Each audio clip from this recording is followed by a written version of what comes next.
भोले की नगरिया में भीड़ है अपार, भोले की नगरिया में भीड़ है अपार, भीड़ है अपार। बम बम त्योहार आया, बम बम त्योहार आया, सावन के महीना में लगे है कतार, लगा है कतार। बम बम त्योहार आया, बम बम त्योहार आया।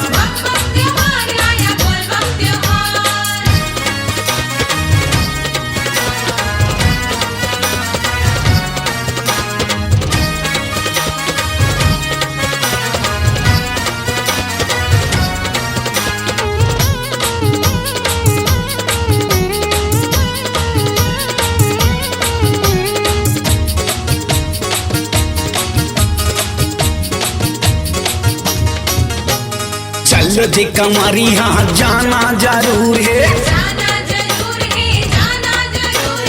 भोले की नगरिया थोड़ी ही दूर है। आगे बरसे पानी बरसे जाना जरूर है। हे भोला नंदी में, हे भोला नंदी में, हे भोला नंदी में होके सवार। बम बम त्योहार आया, बम बम त्योहार, बम बम त्योहार आया, बम बम त्योहार आया।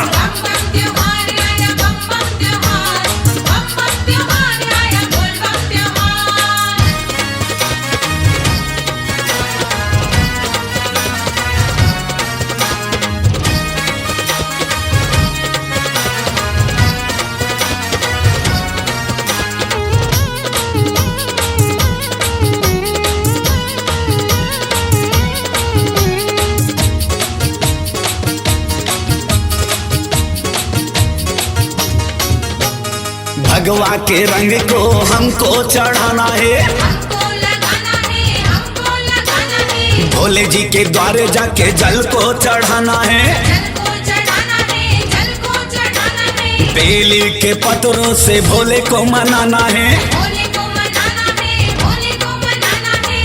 ये गौरा संग में है, ये गौरा संग में है, ये गौरा संग में है करके सिंगार। ये बम बम त्योहार आया, बम बम त्योहार, बम बम त्योहार आया, बम बम त्योहार आया।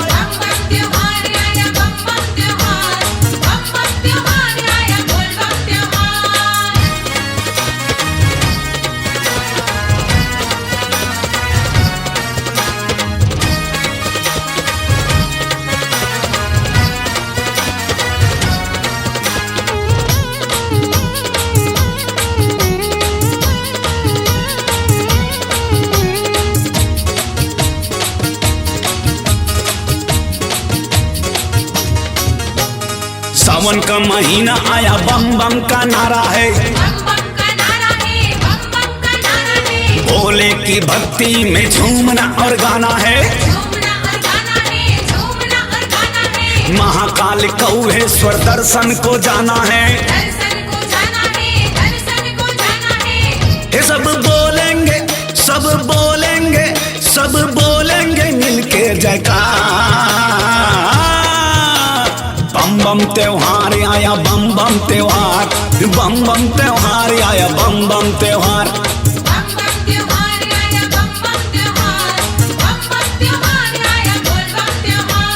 भोले की नगरिया में भीड़ है अपार, भोले की नगरिया में भीड़ है अपार, भीड़ है अपार। बम बम त्योहार आया, बम बम त्योहार आया। सावन के महीना में लगे है कतार, लगा है कतार। बम बम त्योहार आया, बम बम त्योहार आया।